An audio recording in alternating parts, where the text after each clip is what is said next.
Madame, Monsieur, bonjour. Merci de nous prêter attention et bienvenue dans ce dernier 12 heures de l'année 2021 à la une. Le président de la République, Abdelmadjid Tebboune, adresse un message de condoléances à la famille du regretté Cheikh Mohamed Abdallah Belkbir, fils du Cheikh Sidi Mohamed Belkbir, décédé hier. Le regretté sera inhumé aujourd'hui après Salat al-Asr dans sa ville natale à Adrar. Zoom dans cette édition sur l'exploit de jeunes inventeurs algériens âgés tout juste de 14 et 15 ans dans un concours international de robotique qui a regroupé 41 pays. Et nous partageons avec vous à la fin de ce midi l'ambiance festive du Nouvel An, les images des touristes chanceux depuis Territ, l'Enchanteresse. Bienvenue à vous tous. Le président de la République, Abdelmadjid Tebboune, a adressé un message de condoléances à la famille du défunt Cheikh Mohamed Abdallah Belkbir, fils du Cheikh Sidi Mohamed Belkbir, en cette pénible circonstance. Je présente mes condoléances à la famille du défunt et à tous les Algériens et membres de la Zaouia du Cheikh Sidi Mohamed Belkbir, priant Dieu le Tout-Puissant d'entourer le défunt de sa sainte miséricorde et de prêter patience et réconfort à sa famille. À Dieu nous appartenons et à lui nous retournons, conclut le président Tebboune. Le défunt Cheikh Mohamed Abdallah Belkbir sera inhumé aujourd'hui après la prière d'Al-Asr dans la mosquée d'Al-Cheikh Al-Hajj Mohamed Belkbir dans sa ville natale à Adrar.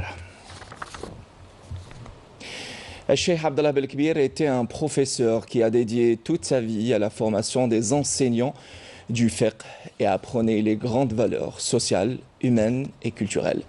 Retour sur le parcours du regretté dans ce portrait signé Malika Bellel.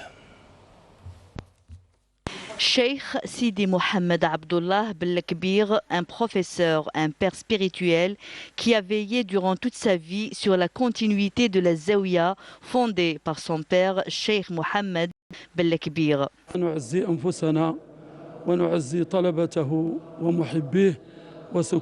Nous présentons nos condoléances à ses élèves, à tous ceux qui le connaissent, aux habitants d'Adrar et à toute l'Algérie.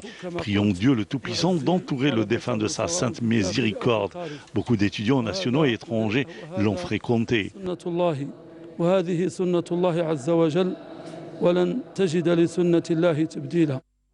Le défunt Cheikh Mohamed Abdallah Belkbir, comme l'a été son père, a dédié toute sa vie à la formation des enseignants du fiqh et à prôner les grandes valeurs sociales, humaines et culturelles.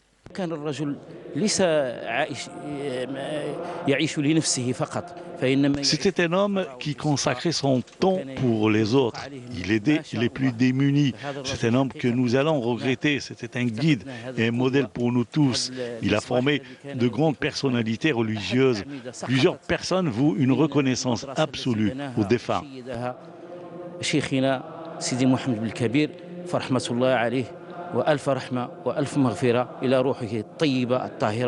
Devenu érudit après le décès de son père, Cheikh Mohamed Abdallah Belkbir a continué de diriger les Zaouia d'Adrar avec pour maître mot de toute action la tolérance, la paix et le pardon. Les réactions des experts et opérateurs économiques se poursuivent suite au rapport biaisé de la Banque mondiale sur la situation économique au moment où la reprise économique est amorcée, que l'Algérie poursuit une dynamique économique avec notamment les exportations hors hydrocarbures. À la fin de novembre 2021, déjà plus de 4,5 milliards de dollars sont enregistrés. Abdelmadjid Belkassi, Horia Djarjar. L'Algérie s'apprête à entrer dans la nouvelle année 2022 à l'horizon et des perspectives prometteuses avec un décollage et une redynamisation de son économie. Tout cela malgré une conjoncture mondiale des plus difficiles, cela en plus de la pandémie de la Covid-19 qui a freiné toute l'économie mondiale. Le potentiel existe autant sur le plan des compétences que sur celui des ressources naturelles dont dispose le pays. La performance économique de l'Algérie est bien là, avec une évolution des exportations hors hydrocarbures, avec un montant dépassant les 4,5 milliards de dollars à fin novembre. Ce qui traduit la volonté de l'Algérie de se détacher de la dépendance aux hydrocarbures et constitue un message fort quant à sa capacité à s'imposer sur le marché international, contrairement à ce qui est stipulé dans le rapport subjectif de la Banque mondiale sur la situation économique de l'Algérie. Le slogan de la Banque mondiale est de combattre la pauvreté à travers le monde et en particulier dans les pays en voie de développement. L'Association nationale des commerçants et des artisans appelle tous les opérateurs économiques et toutes les associations professionnelles à booster notre économie, à relever les défis et à faire de l'année 2022, comme l'a appelé le président de la République, celle du décollage de l'économie de l'Algérie. Les conclusions de la Banque mondiale ont été contestées par les experts algériens qui ont estimé que ce rapport était biaisé, avec l'objectif de porter atteinte à l'image de l'Algérie, en évoquant l'extension de la pauvreté pour un pays que le PNUD classe régulièrement dans le top 3 africain de l'indice de développement humain. Le pessimisme de la banque nous interpelle. Ce rapport est loin de la réalité et n'est nullement objectif, même sur un plan purement scientifique, loin de toute considération politique, des raisons qui ont conduit à la publication de ce rapport et du choix de la conjoncture. L'année 2022 sera celle des chantiers des réformes économiques avec nos propres moyens. Des défis nombreux certes, mais l'Algérie a les moyens de les relever. Et dans ce sens, le Premier ministre, ministre des Finances, Ayman Ben Abdelrahman, est revenu sur les réformes engagées par notre pays. Parmi ces réformes, l'amélioration du pouvoir d'achat du citoyen. Je vous propose de l'écouter.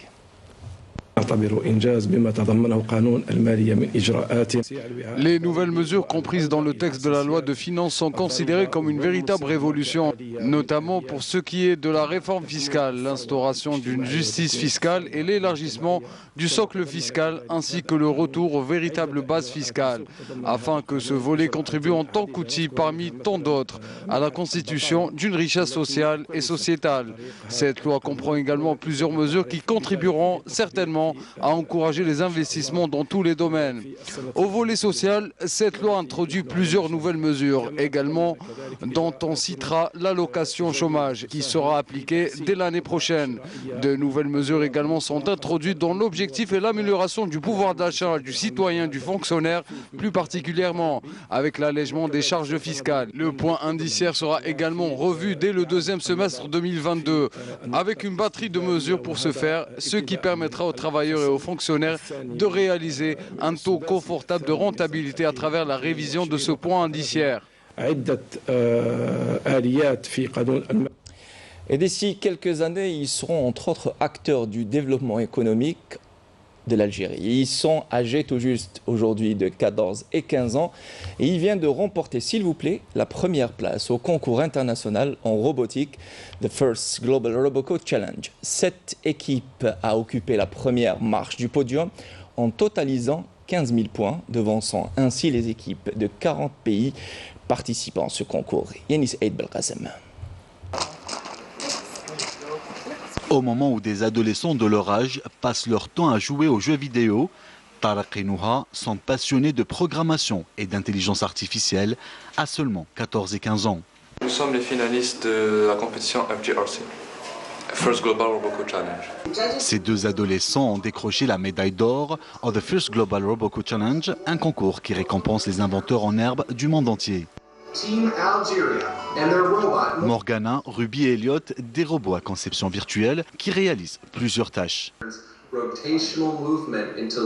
Ces trois robots sont le résultat de longues heures de travail acharné de ces deux passionnés de la robotique et c'est dans ce petit laboratoire mis à disposition par le centre World Learning Algeria que ces deux adolescents passent la grande majorité de leur temps. Dans ce laboratoire où on concrétise nos robots en utilisant le matériel qui est fourni par le centre. Et par exemple, ces robots ici présents ont des systèmes qui ont inspiré nos robots Morgana, Ruby et Elliot dans cette nouvelle compétition.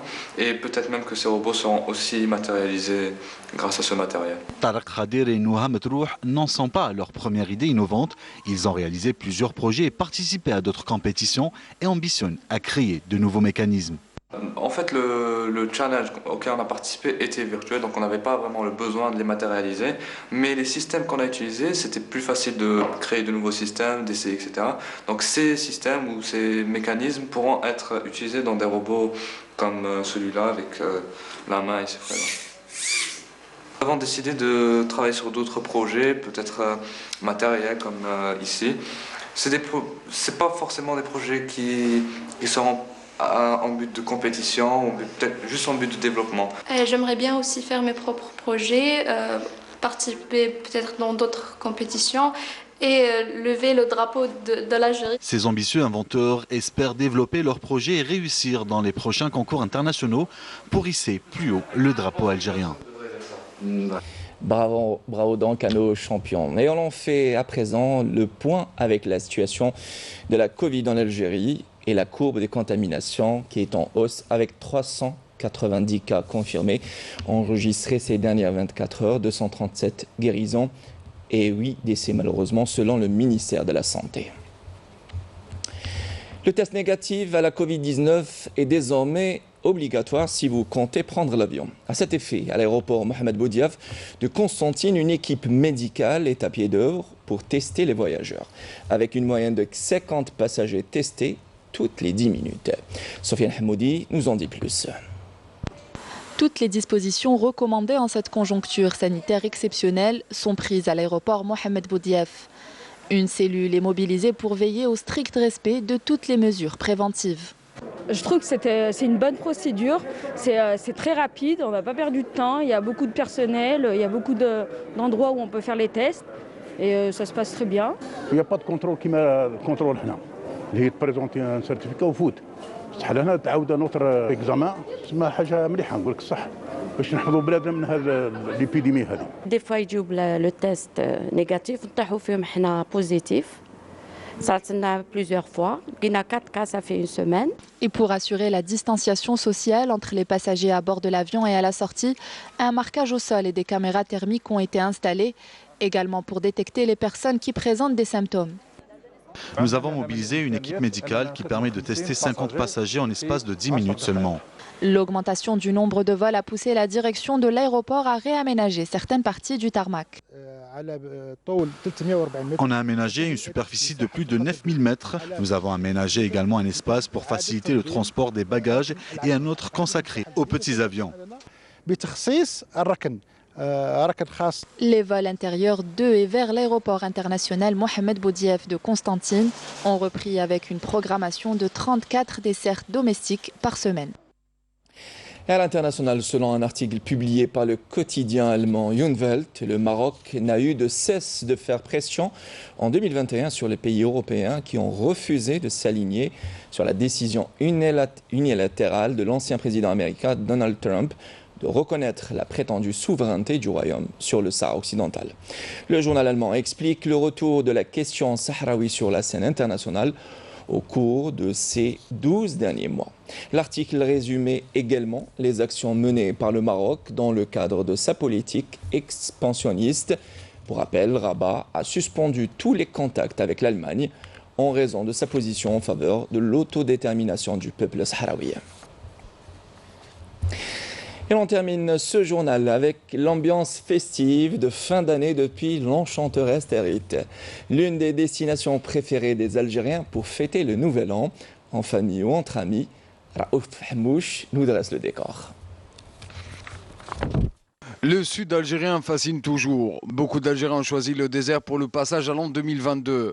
Nous sommes à Tarit, une destination prisée par les touristes en cette fin d'année. C'est loin des nuisances urbaines que ces touristes ont choisi de séjourner. Je suis venu de Sétif. Cela fait 2 jours que je suis ici. Tarit est vraiment magnifique. Je conseille à tout le monde de la visiter. Je viens de Koléa. Je ne m'attendais vraiment pas à une telle beauté. Le lieu est féerique. Il y a beaucoup de touristes. Après une balade sur les dunes et une visite des endroits historiques et des gravures rupestres, place aux achats de souvenirs propres à la région. C'est une excellente découverte. Tarit est une région magnifique. Nous avons fait un voyage dans le temps en découvrant ces gravures rupestres. C'est la première fois que je me déplace ici. Je suis émerveillé par la beauté de cet endroit. C'est magnifique. J'espère que tout le monde aura l'occasion de découvrir. À l'occasion du Nouvel An, je souhaite une très bonne année à tous les Algériens. Reposante, accueillante, Tarit demeure une véritable carte postale gravée à jamais dans la mémoire de ses visiteurs, préférant débuter une nouvelle année dans le Grand Sud. C'est le cas de le dire, Raouf Hamouch. L'info, on continue tout de suite avec les nouvelles du temps avec Mina Abed. Ce soir, c'est Kamel Sui qui vous retrouve pour l'édition du soir. Voilà qui termine cette édition du midi de l'année, la toute dernière édition du midi de l'année 2021 au moment et au nom de toute la rédaction de Canal Algérie. Je vous souhaite une bonne et heureuse année 2022. À l'année prochaine, ou autrement dit, demain midi. Au revoir.